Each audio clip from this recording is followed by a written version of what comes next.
byly ty nejstinnější stránky naší historie. Vážení muklové, místě mohu s vámi sdílet upomínku lidí, kteří za svoje jiné názory a za svoje řečníci to již řekli. A i já si dovolím být více osobní zde na tomto místě. Když jsem poprvé zde stála, styděla jsem se, že jsem o nich předtím neslyšela. Jak to, že jsem o nich slyšela? Na základních školách, na středních školách, ale ani na vysokých školách. My dnes žijeme ve svobodě.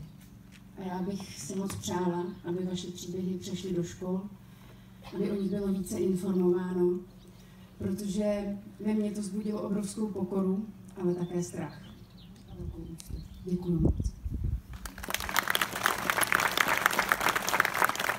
U příležitosti 28. Jákumovského pekla, respektive pětního aktu zde u Rudé věže.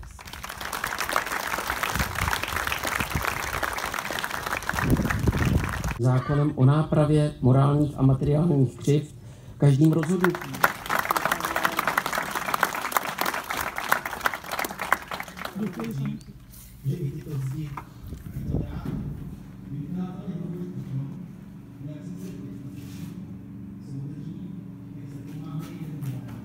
No, já jsem zde vězněnej nebyl, já jsem byl vězněnej na hoře, na Barboře.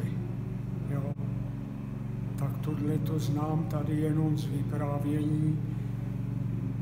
V té věži byly síta, ta ruda se třídila těma sítama, šla sem dolů a tady v této místnosti se natroukala do těch sudů, do těch barelů a do bedinek, jo.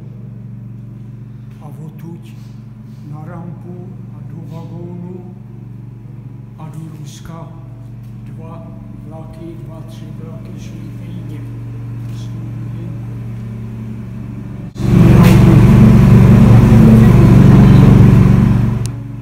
Každý výročí, jako tady tu výstavu připravujeme v tom jednom křídle té věže smrti. 19letý kluk jsem se rozhodl po vyučení, vyučil jsem se chemikem v Sokolově, tehdejší to byl Falknov nad Ohří, tak jsem se tam učil s chemikem, no a po vyučení jsem se rozhodl s 2 kamarády, že opustíme republiku. Jo. V tom 51. roce už vyšel nový zákon 559, který jako stanovil výši trestu 1 až 5 let.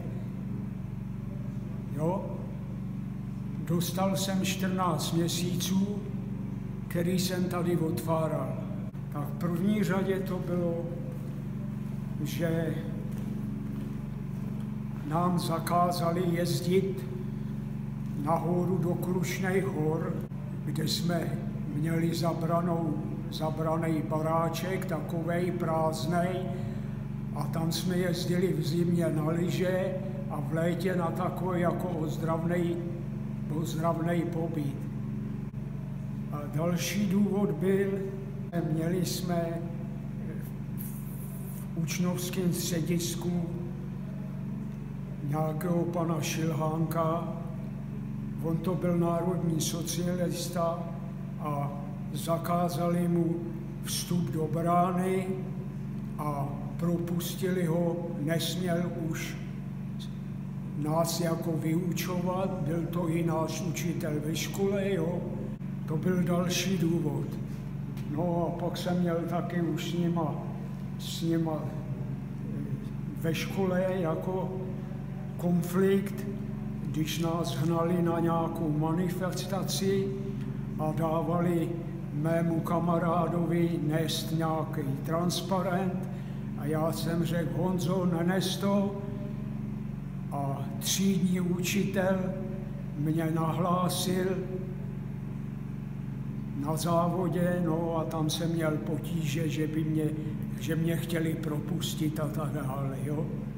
Tak v první řadě to bylo, že jdeme do svobodného světa, že nás nebude někdo šikanovat a tak dále, jo. No, tak asi takhle. Potom třeba bych mohl dělat chodce, kdybych jako tam spolupracoval s americkou CIC, že i se mohl dělat chodce, jo. Mě propouštěli.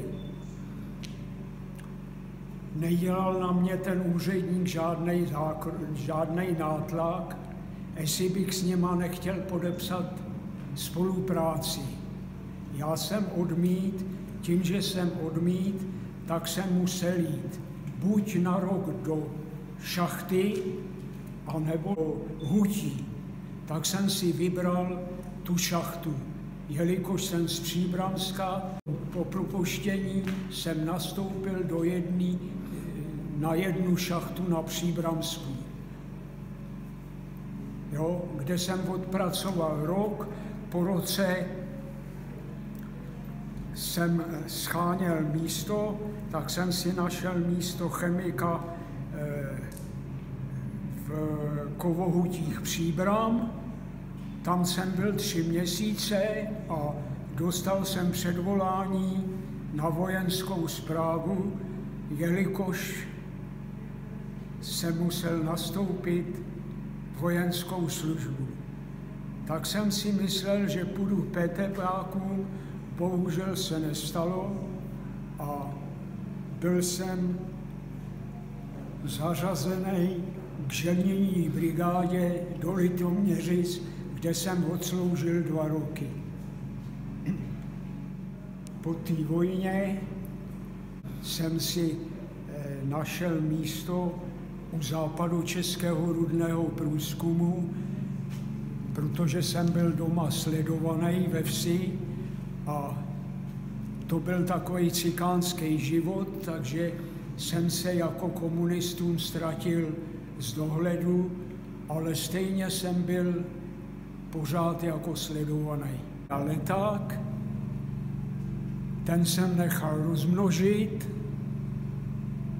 a před 21. srpnem měl jsem odpolední směnu, jsem ho vyvěsil komunistům do skřínky.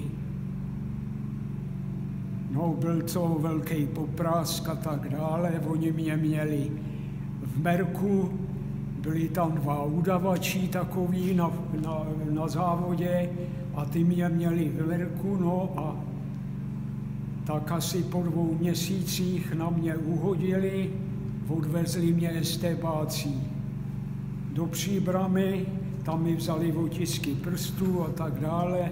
No, nemohl bych to dělat jinak. No, bylo to moje rozhodnutí, jo, a moje přesvědčení. No, tak asi takhle. Neudělal bych to jinak. Neudělal bych to jinak, možná, že bych to udělal maličko chytřejc.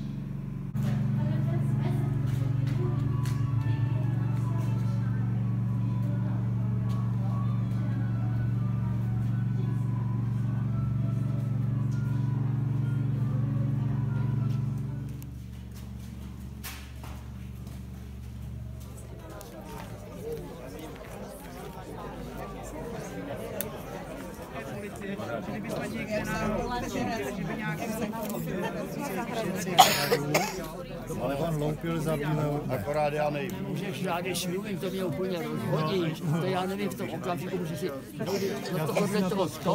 do tohoto tónu se to nehodilo o tom mluvit, jo? Ne. Už ne, tak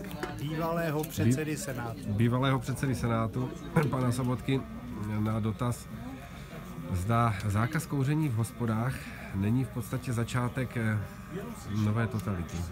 Já bych to takhle dramaticky neviděl, že kvůli kouření by přišla totalita, ale začíná nám, ať už z vlastní české legislativy, nebo z té evropské, přicházet čím dál tím víc regulací a zákaz kouření mezi to patří. Přeci současný stav, kdy majitel té hospody se rozhodl, že to bude kuřácké, vedle to bude nekuřácké a my kuřáci nebo nekuřáci máme šanci si vybrat. Jakmile to omezíme, zakážeme, tak naopak budeme stát před tou hospodou a budeme tím špatným příkladem pro děti. Všechno je špatně, to, co zavání regulací. Nedá se nic dělat. Záhorovicích v hospodě u Neradu je ještě dobrá parta. Pijou, kouřej a mluví napřímo o životě.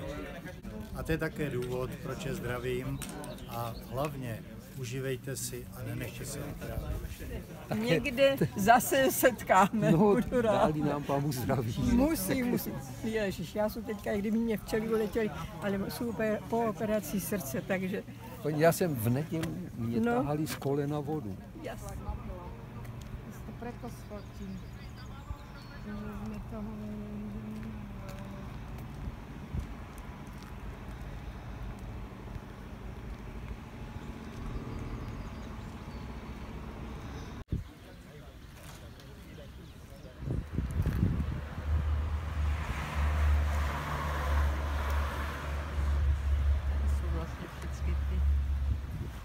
Doly.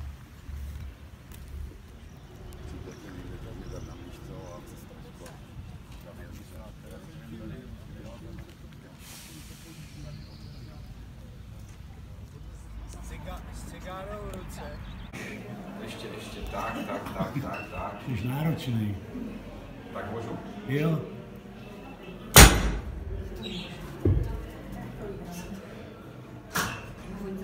Je tam něco? To je Achimovský peníz.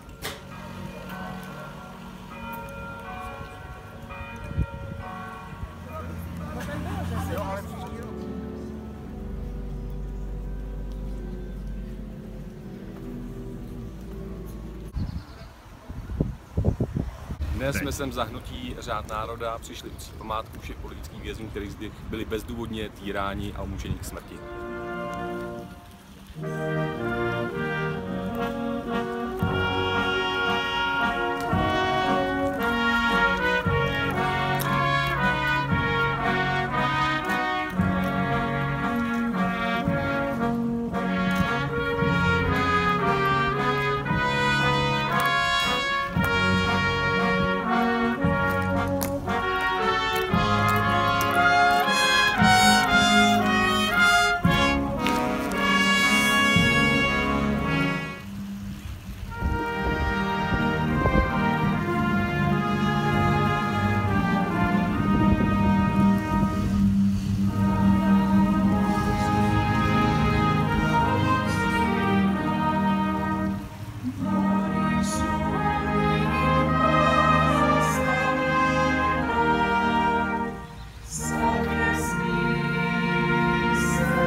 Starší babka jde parkem a křičí: Továriš milicionér,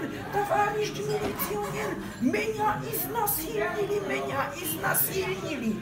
Tak policajt přijde a říká: tak, ženština, kde to bylo? No здесь на этой лавочке меня изнасиловали. И когда это было, женщина? 10 let tomu nazad. A on říká: a почему teda, proč křičíš až teď? Oj, jak líbo vzpomínat. Ano, tak to je o mně.